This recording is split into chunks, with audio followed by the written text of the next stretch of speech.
नमस्ते विद्यार्थी मित्रांनो, आज आपण इयत्ता 6वीच्या मराठी सुलभ भारती या पाठ्यपुस्तकातील 13वा पाठ अभ्यासणार आहोत, ज्याचं नाव आहे मोठी आई.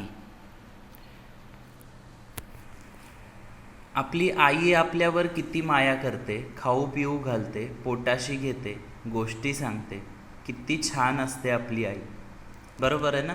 आपली आई जी असते ती आपल्यावरती खूप माया करते, खूप प्रेम करते.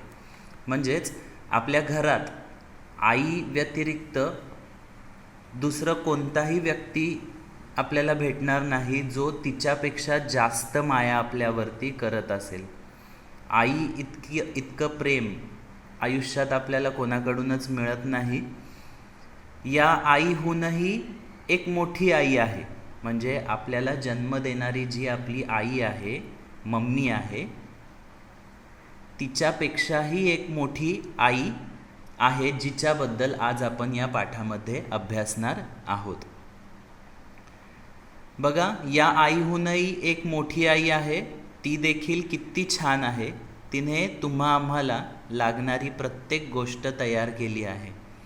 कोणत्या न कोणत्या स्वरूपात ती आपल्यापर्यंत पोहोचवलेली आहे. हे जेवणाचे ताट पहा, यातला प्रत्येक जिन्नस मोठी आई होती म्हणून मिळाला आहे. तुम्ही राहता ते घर, त्याला लागणारे लाकूड, दगडसुद्धा त्या आईने दिले. कोण बरे अशी ही मोठी आई असेल? तिचं नाव सांगू शकता? नक्कीच, तिचं नाव आहे भूमी, जमीन, माती, जी आहे जिच्यातून आपल्याला या सर्व गोष्टी मिळालेल्या आहेत. आपल्याला घरात आणलेलं अन्नधान्य आपली आई, जन्मदाती आई शिजवून खाऊ घालते. पण घरात जे धान्य येतं ते कोणामुळे येतं? तर त्या मोठ्या आईमुळे येतं.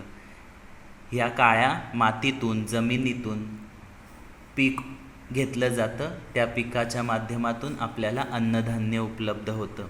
आपण जे घर वापरतो, ज्या घरात आपण राहतो, त्या घराचा प्रत्येक जिन्नस म्हणजे प्रत्येक घटक, लाकूड म्हणा, वीट, दगड, सिमेंट, हे सगळं काही आपल्याला निसर्गातून मिळतं, म्हणजेच आपल्या पृथ्वीमधून मिळतं. आणि ती पृथ्वी म्हणजेच आपली कोण आहे? मोठी आई आहे.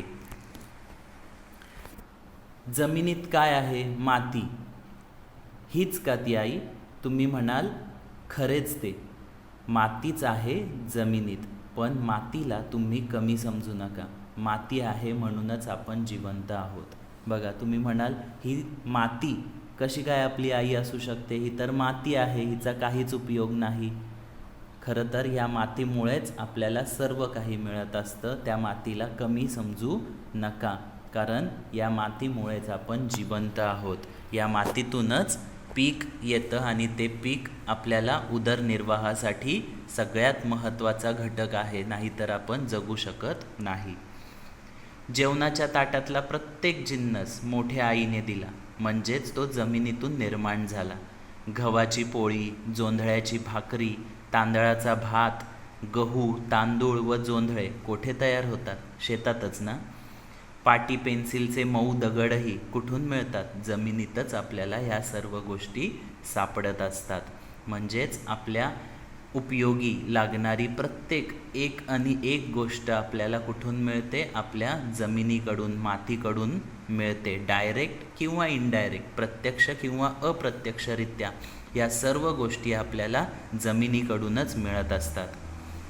बघा, चहाची साखरच घ्या, ती ऊसापासून तयार करतात. पण ऊस कुठे उगवतो? जमिनीत ना.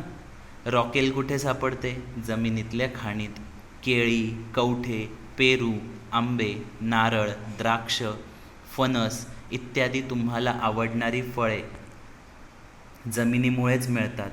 जमीन नसती तर यातलं एकही फळ किंवा यातला एकही जिन्नस आपल्याला मिळाला नसता.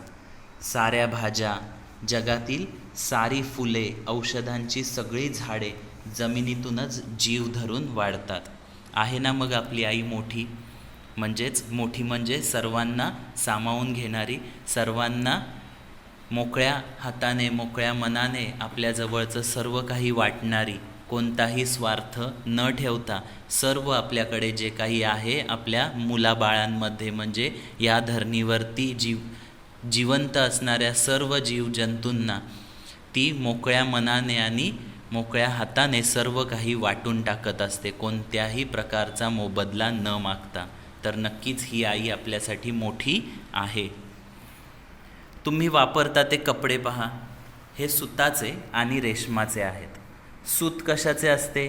कापसाचेच ना. कापूस कुठून मिळतो? कपाशीच्या झाडापासून. आता रेशीम कुठून मिळते? रेशमाचे किडे असतात, तुतीच्या झाडावर ते जगतात. ही कापसाची व तुतीची झाडे जमिनीतच वाढतात ना. जमीनच प्रत्येक जिन्नस निर्माण करते हे तुम्हाला यावरून कळून येईल. बघा, इथे आपल्याला चांगलं उदाहरण दिलं आहे की आपण जे कपडे घालतो ते कशापासून बनतात? तर सुतापासून. सूत म्हणजे कापूस, कापसापासून बनलेलं असतं ते सूत. आता हे कापूस कुठून येतो? तर हा कापूस जमिनीत त्याचं झाड उगवतं आणि जमिनीतून उगवून आलेल्या या झाडापासून आपल्याला कापूस मिळतो. आता तुम्ही म्हणाल आम्ही तर कापसाचे म्हणजे सुती कपडे नाही वापरत, रेशमाचे वापरतो. आणि रेशम जो धागा आहे तो किड्यापासून मिळतो. पण तो किडा जो आहे तो कुठे जगतो? तर तुतीच्या झाडावरती. आणि तुतीचं झाड हे कुठून येतं? जमिनीतूनच उगवतं. म्हणजेच त्या रेशीम किड्याला पोसण्याचं कामसुद्धा कोण करत आहे? झाड करत आहे, जे झाड जमिनीने निर्माण केलेलं आहे. म्हणजेच काय? तर प्रत्यक्षरित्या काही गोष्टी आपल्याला जमिनीतून मिळतात किंवा अप्रत्यक्षरित्या पण त्या आपल्याला जमिनीतूनच मिळत असतात. चांदी, रुपे, पित्तळ, तांबे या सगळ्यांच्या खाणी मोठ्या आईच्या पोटात सापडतात. पित्तळ, तांबे कथील नसते तर आपण भांडी कशाची केली असती? सोने, रुपे नसते तर दागिने कसे मिळाले असते? बघा, आता अन्नधान्य झाले, कपडा लत्ता झाला. आता जे धातू आहेत, चांदी आहे, रूप आहे, पित्तळ, तांबं किंवा सोनं म्हणा, हे सगळे जे धातू आहेत हे आपल्याला कुठून मिळतात? तर जमिनीमध्ये त्याच्या खाणी असतात. म्हणजेच मोठ्या आईच्या पोटामध्ये हे दडलेले धातू आहेत ज्याच्यापासून आपण भांडी बनवतो, दागिने बनवतो. म्हणजेच या सर्व गोष्टीसुद्धा आपल्याला कोण देतं? मोठी आईच देत असते. एवढेच नाही, अजून एक पहा, या मोठ्या आईच्या पोटात लोखंड व दगडी कोळसा यांच्याही प्रचंड खाणी आहेत. लोखंड व कोळसा यांच्यामुळे तर प्रत्येक गिरणी आणि प्रत्येक कारखाना चालतो. कारखाने नसते तर लोखंडी खुर्च्या व पलंग मिळाले नसते. सुया, टाचण्या, चाकू, कात्र्या, गुंड्या, काचेचे सामान, मोटारी, आगगाड्या, विमाने इत्यादी सगळे बनलेच नसते. लोखंड आणि कोळसा नसता तर. सांगा, या दोन गोष्टी देणारी आई मोठी नव्हे काय? बघा, इथे आणखी एक महत्त्वाचं सांगितलं आहे. तुम्ही आत्ता बसलेल्या ठिकाणी जरी आजूबाजूला पाहाल तर कितीतरी तुम्हाला लोखंडी गोष्टी दिसतील ज्या आपल्या घरामध्ये असतात. बहुतेक तुमच्या आजूबाजूला असणाऱ्या प्रत्येक गोष्टीमध्ये कुठे ना कुठे लोखंडाचा वापर केलेला आपल्याला दिसूनच येतो. म्हणजेच हे लागणारं लोखंड जे आहे ते आपल्यासाठी महत्त्वाची ही जी गोष्ट आहे ती कुठून मिळते? तर या आईच्या पोटातच दडलेली असते. म्हणजे आपल्याला या मोठ्या आईकडूनच हे लोखंड मिळतं. कोळसा जर नसेल तर मोठ्या मोठ्या गिरण्या चालणारच नाहीत. कोळशावरती बरीचशी आपली कामं होतात. कोळशाच्या उष्णतेवरती आणि वाफेवरती बऱ्याच गोष्टी माणसाने मिळवलेल्या आहेत. तर या सर्व गोष्टी आपल्याला मिळवण्यासाठी हे जे घटक लागतात ते सर्व काही घटक आपल्याला मोठ्या आईच्या पोटातच मिळतात. तर मग ह्या सर्व गोष्टी आपल्याला जाणून घेतल्यानंतर असं वाटत नाही का की ही मोठी आई खरंच मोठी आहे आणि आपल्याला तिची फार गरज आहे आणि तिच्यामुळेच आपण जगतो आहोत? नक्कीच. तर या आईमुळेच आपलं सर्व काम होत आहे आणि त्या आईमुळेच आपण आज जिवंत आहोत. बघा, आता घराबद्दल पाहाल तर तेच उत्तर आपल्याला द्यावं लागेल. तुमचं घर कशाचं बांधलं आहे? बरोबर, दगड, विटा, माती, चुना, लाकूड याच गोष्टी वापरलेल्या असतात ना घर बांधताना. घराला लाकडाचे खांब, दारे, खिडक्या आहेत. दाराच्या कड्या, तुळ्या, बिजागऱ्या लोखंडी असतात. ऐकत ऐकत आजूबाजूला नजर फिरवा, तुम्हाला सर्व गोष्टी समजतील की या सर्व गोष्टी तुम्हाला ज्या या पाठात सांगितल्यात त्या तुमच्या घरात आहेत की नाही. आणि या सर्व गोष्टी आपल्याला कुठून मिळतात? मोठ्या आईकडूनच मिळत असतात. बघा, यातील दगडमाती कुठून मिळते? जमिनीतून मिळते. विटा कशाच्या असतात? लाल मातीच्या असतात. लाल माती कुठून आली? जमिनीतूनच आली. पुढे चुना कुठून मिळतो? नक्कीच जमिनीत चुनखडकाचे काय असतात? खाणी असतात. तिथूनच आपल्याला चुनखडक मिळतो आणि त्यापासून चुना बनतो. लाकूड कुठून आणले? मोठ्या मोठ्या जंगलातले, रानातले वाळलेली जी प्रचंड झाडं आहेत तिथून आपल्याला लाकूड मिळालं. दाराला लोखंडाच्या बिजागऱ्या, कड्या, कुलुपे, खिळे बसवलेले आहेत. आता हे लोखंडही भूमातेच्या पोटातच सापडते. तुम्ही कोणतीही गोष्ट घ्या, जमिनीमुळे ती मिळालेली आहे. अशी एकही गोष्ट तुम्ही दाखवू शकत नाही जी आपल्याला उपयोगी आहे आणि तिचा निर्माण जमिनीमुळे झालेला नाही. आता हे तुमच्या लक्षात नक्कीच आलं असेल. तुम्ही दूध, दही, तूप खाता. आता हे कोण देतं आपल्याला? गाई म्हशींपासून मिळतं, बरोबर की नाही? पण या गाई म्हशी जगतात कशावर? बरोबर, गवत, कडबा हे सगळं पाला खाऊन या गाई म्हशी जगतात. आता हे सर्व कोण देतं? गवत कुठे उगवतं? कडबा, म्हणजे हे सगळं त्यांचं खाद्य आहे. हे आपल्याला जमिनीशिवाय कुठेच मिळू शकत नाही.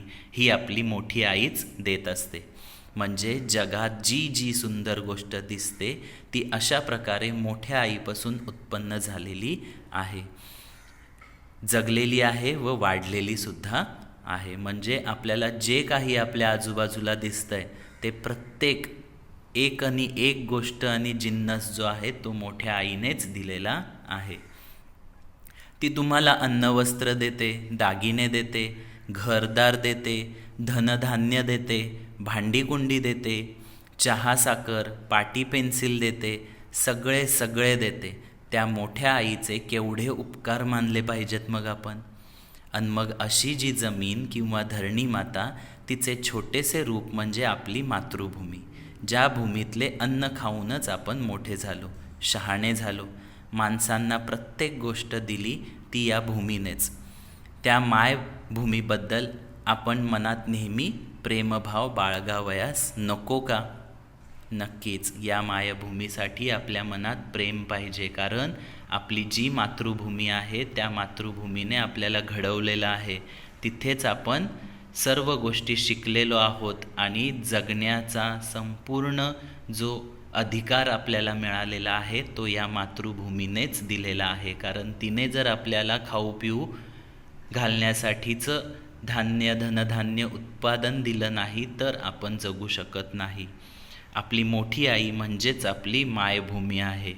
तर सर्वांनी आपल्या या मातृभूमीचा आदर केला पाहिजे आणि या मातृभूमीचं जे महत्त्व आहे ते आपण समजून घेऊन त्या मातृभूमीशी तसं राहिलं पाहिजे, एकनिष्ठ राहिलं पाहिजे. असा हा सुंदर पाठ मालतीबाई दांडेकर यांनी आपल्यासमोर मांडलेला आहे. हा पाठ इथेच संपलेला आहे. नक्कीच तुम्हाला हा पाठ समजलेला असेल अशी मी आशा करतो. आणि आज आपण इथेच थांबूया. पुढच्या व्हिडिओमध्ये एक नवीन पाठ घेऊन मिळूया. तोपर्यंत धन्यवाद.